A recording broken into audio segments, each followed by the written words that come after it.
प्राचीन काल में एक साहूकार के 7 लड़के और 7 बहुएं थी और एक बेटी थी।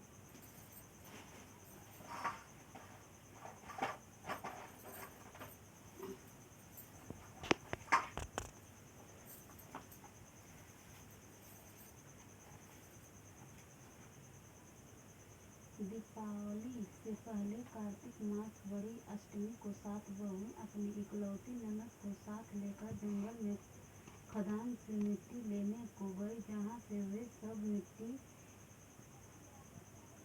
मिट्टी खोद रही थी। वहीं स्याऊ माता से की मांग थी। मिट्टी खोदते समय से का बच्चा मर गया। स्याऊ माता ने कहा कि तूने मेरा बच्चा मारकर मुझे निपुत्री कर दिया, इसलिए मैं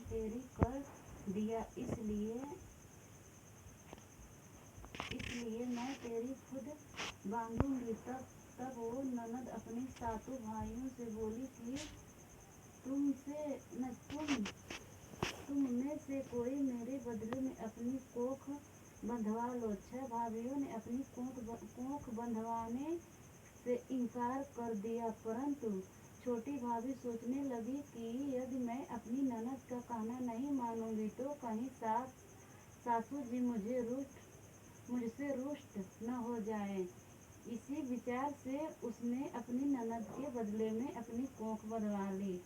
इससे जब उसके लड़का हुआ तो वह 7वें दिन मर गया। इसी प्रकार उसके 7 लड़के हुए और मर गए। तब एक दिन उसने ज्योतिषी को बुलाकर पूछा कि महाराज से क्या बात है, मेरी जो संतान होती है वो 7वें दिन मर जाती है, तो इसका क्या कारण है। तब पंडित जी ने बोले कि देवी तुम सुरही गाय की पूजा किया करो, क्योंकि सुरही गाय प्याऊ माता की भायली है, तो तेरी कोख छोड़े तो तभी तुम्हारा बच्चा जी सकता है। इसके बाद से वह बहू नित्य प्रतिकाल उठ करके चुपचाप सुरही गाय के नीचे सफाई करके अनेक प्रकार की सेवा दिक्कम करती। गौ माता यह देखकर कि साहूकार के बेटे की बहू नित्य व्रत मेरी बहुत सेवा करती है, गौ माता उससे बोली कि स्याऊ माता तुम्हारी भायली है और उन्होंने मेरी कोख बांध रखी है, तो आप कृपा करके अपनी भायली के पास चल दी। मार्ग में धूप बहुत कड़ी पड़ रही थी, तो वे दोनों एक पेड़ के नीचे छाया में बैठ गई। थोड़ी देर में वहाँ एक सांप आया और उसी वृक्ष पर गरुड़ पंखनी ने बच्चे दे रखे थे। वो सर्प उन बच्चों को डसने लगा। तब साहूकार की बहू ने उस सर्प को मार करके ढाल के नीचे दबा दिया और उन बच्चों को बचा दिया।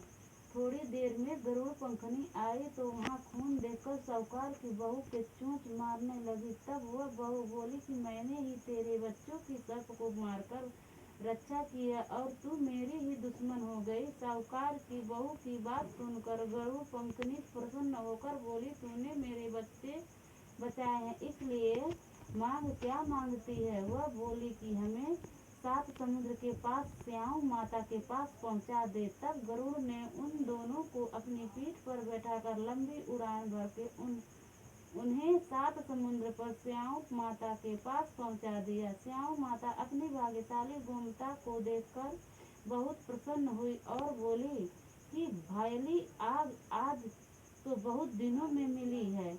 फिर बोली कि बहन, मेरे सिर पर जुएं बहुत पड़ गई हैं। तब सुरही गाय बोली कि मेरे साथ मेरी भक्तिनी आई है, ये तेरी सब जुएं निकाल देगी। आज्ञा पाते ही साहूकरनी के स्याऊ माता की चुन कर सब जुएं निकाल दी। स्याऊ माता बोली कि तूने आज मेरे बहुत आराम दिया, इसलिए मैं तुझे बहुत प्रसन्न हूँ, तो सो आज जो चाहे सो मांग ले, मैं तुम्हें दूंगी। सब साहूकारनी बोली कि वचन दो तो मांगू। स्याऊ माता बोली, अच्छा वचन दिया और कहा कि यदि मैं अपने वचन से फिरूंगी तो बोधि कुंड में कंकड़ी हो जाऊं। सब तब साहूकार की बहू बोली कि मेरी कोख तुम्हारे पास बंधी पड़ी है, अपने वचन से फिरूंगी पड़ी है तो कृपा करके खोल दो। उसकी यह बात सुनकर स्याऊ माता बोली कि तूने तो मुझे ठग लिया, मैं तेरी कोख कभी नहीं खोलती, परंतु अब तो खोलनी ही पड़ेगी। जा कढ़ाई कर तीजो। यह सुन जब वह लौट करके घर पहुंची तो वहां 7 बेटे और सातों की 7 बहुएं घर बैठे मिले। यह देखकर वह बहुत खुश हुई। तभी उसने 7 अहोई बनाई और 7 उजमन किया तथा 7 की कढ़ाई करी थी।